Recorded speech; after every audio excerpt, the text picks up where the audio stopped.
O Evangelho segundo Mateus é um dos primeiros relatos oficiais sobre Jesus de Nazaré, sua vida, sua morte e sua ressurreição. O livro em si é anônimo, mas a tradição confiável mais antiga aponta para Mateus, o cobrador de impostos que foi um dos 12 apóstolos que Jesus nomeou, e ele realmente aparece dentro do próprio livro. Por cerca de 30 a 40 anos, os apóstolos ensinaram oralmente e transmitiram seus relatos de testemunho sobre Jesus, assim como seus ensinamentos que haviam memorizado. E Mateus reuniu e organizou tudo isso nessa incrível tapeçaria e criou o livro para destacar certos temas sobre Jesus. Nesse vídeo, vamos cobrir a primeira metade do livro. Especificamente, Mateus quer mostrar como Jesus é a continuação e o cumprimento de toda a história bíblica sobre Deus e Israel, que Jesus é o Messias da linhagem de Davi, que ele é o novo mestre com autoridade, como Moisés. Mas não só. Jesus é o Deus conosco, ou em hebraico, Emanuel. E Mateus desenhou esse livro com uma introdução e depois uma conclusão. Estes agem como uma moldura em torno de 5 seções claras aqui mesmo no centro, cada uma das quais é concluída com um longo bloco de ensinamentos de Jesus. E esse conceito é intencional e incrível. Veja como isso funciona.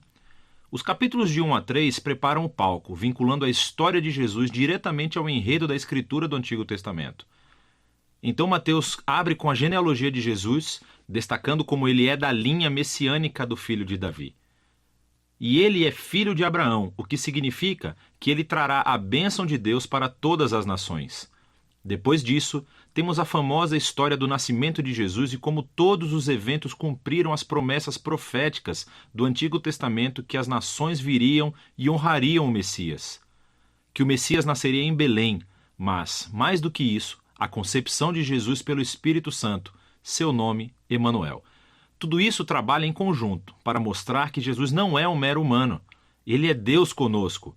Deus se torna humano. Então, você pode ver 2 dos principais temas de Mateus aqui na introdução. Ele é da linha de Davi, ele é Emanuel, mas Mateus também quer mostrar como Jesus é um novo Moisés. Assim como Moisés, Jesus saiu do Egito, atravessou as águas do batismo e viveu no deserto por 40 dias. E então Jesus sobe a uma montanha para entregar seu novo ensinamento. Através de tudo isso, Mateus afirma que Jesus é o prometido maior do que a figura de Moisés, que libertará Israel da escravidão. Ele vai lhes dar um novo ensinamento divino. Ele vai salvá-los de seus pecados e estabelecer uma nova aliança entre Deus e o seu povo.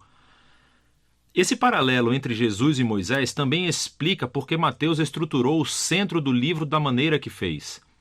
Essas 5 partes principais destacam Jesus como mestre e Mateus criou um paralelo. Jesus como mestre é um paralelo aos 5 livros de Moisés.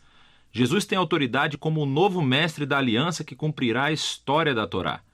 Na primeira sessão, capítulos 4 a 7, Jesus entra em cena anunciando a chegada do reino de Deus, e isso é realmente fundamental. O reino é, em essência, sobre a operação de resgate de Deus para todo o seu mundo, o que acontece através do Rei Jesus. Jesus veio para enfrentar o mal, especialmente o mal espiritual, e todo o seu legado de opressão demoníaca, doença e morte. Jesus veio para restaurar o governo de Deus e reinar sobre o mundo inteiro, criando uma nova família de pessoas que o seguirão, obedecerão aos seus ensinamentos e viverão sob o seu governo. Então, depois que Jesus começa a curar pessoas e formar um movimento, uma comunidade, ele leva seus seguidores para uma montanha ou encosta. Entrega seu primeiro grande bloco de ensinamentos, tradicionalmente chamado de o Sermão do Monte. E aqui, Jesus explora como é segui-lo e viver no reino de Deus. E é um reino invertido no qual não há membros privilegiados. Assim, os pobres, os Zé Ninguém, os ricos, os religiosos, todos são convidados e chamados a se converter, a se arrepender e a seguir Jesus e unir-se à sua família. Jesus diz que ele não está aqui para anular os mandamentos da Torá ou do Antigo Testamento. Em vez disso, ele está aqui para cumprir tudo isso através da sua vida, através dos seus ensinamentos. Ele está aqui para transformar os corações do seu povo, para que eles possam verdadeiramente amar a Deus e amar o próximo, incluindo seus inimigos. Depois de concluir o seu grande ensinamento sobre o reino, a próxima sessão mostra Jesus trazendo o reino à realidade no dia a dia das pessoas. Então, Mateus reuniu aqui 9 histórias sobre Jesus trazendo o poder do reino de Deus para as vidas de pessoas desvirtuadas. Existem 3 grupos com 3 histórias e elas são todas sobre pessoas que estão doentes, ou têm corpos quebrados, ou estão em perigo. E Jesus as cura ou salva por esses atos de graça e poder.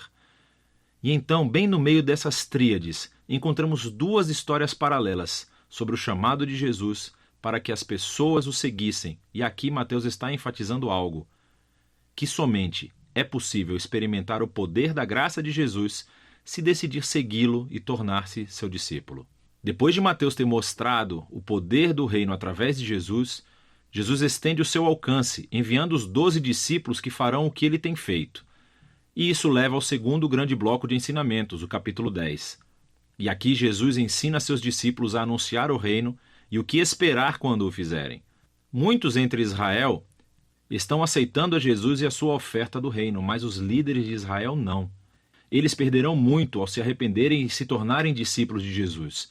E então Jesus sabe que eles o rejeitarão e perseguirão os seus seguidores. O que é exatamente o que acontece na próxima sessão, capítulos 11 a 13. Mateus reuniu um grupo de histórias sobre como as pessoas respondem a Jesus e a sua mensagem. E é tudo misturado. Algumas histórias são positivas, as pessoas amam a Jesus e acham que ele é o Messias. Outras são mais neutras, como João Batista, ou até mesmo os membros da própria família de Jesus, e deixam claro que Jesus não é o que esperavam. Então, aos líderes de Israel, que são totalmente negativos, você tem os fariseus e os estudiosos da Bíblia. Todos rejeitam Jesus. Eles acham que ele é um falso mestre, que está levando as pessoas para o caminho errado. Eles pensam que Jesus é uma blasfêmia com essas declarações exaltadas que ele faz sobre si mesmo. Mas Jesus não fica surpreendido ou se abala com essas respostas tão diversas. De fato, ele se concentra nisso no terceiro bloco de ensinamentos no capítulo 13. Aqui, Mateus reuniu um monte de parábolas de Jesus sobre o reino, como um fazendeiro jogando sementes em 4 tipos de solo, ou sobre um grão de mostarda, uma pérola ou um tesouro enterrado. Essas parábolas são como um comentário sobre as histórias que você acabou de ler nos capítulos 11 e 12. Algumas pessoas estão aceitando Jesus com entusiasmo. Outras o estão rejeitando, mas o reino de Deus é de valor supremo e não deixará de se espalhar apesar de todos esses obstáculos. Então, essa é a primeira metade do Evangelho segundo Mateus. Aqui estão mais algumas coisas para analisar enquanto lê esses capítulos. Lembre-se que Mateus está apresentando Jesus como a continuação e o cumprimento da história do Antigo Testamento. Então, procure como ele se entrelaça nas citações do Antigo Testamento. E o que você encontrará é que elas são colocadas em pontos estratégicos da história, explicando mais sobre Jesus e a sua identidade. Então pare, reserve um tempo para pesquisar essas referências e as leia em seu contexto do Antigo Testamento e, na maioria das vezes, você descobrirá conexões muito interessantes. Por fim, preste atenção aos tipos de pessoas que aceitam Jesus e o seguem. E você verá que na maioria das vezes são pessoas que não são importantes, não são ninguém ou não têm religião. E essas são as pessoas que são transformadas pela sua confiança ou fé em Jesus e seguem-no. E são os religiosos e os orgulhosos que são ofendidos por ele. Então, como é que essa tensão entre Jesus e os líderes de Israel se manifestará? É disso que se trata a segunda metade de Mateus.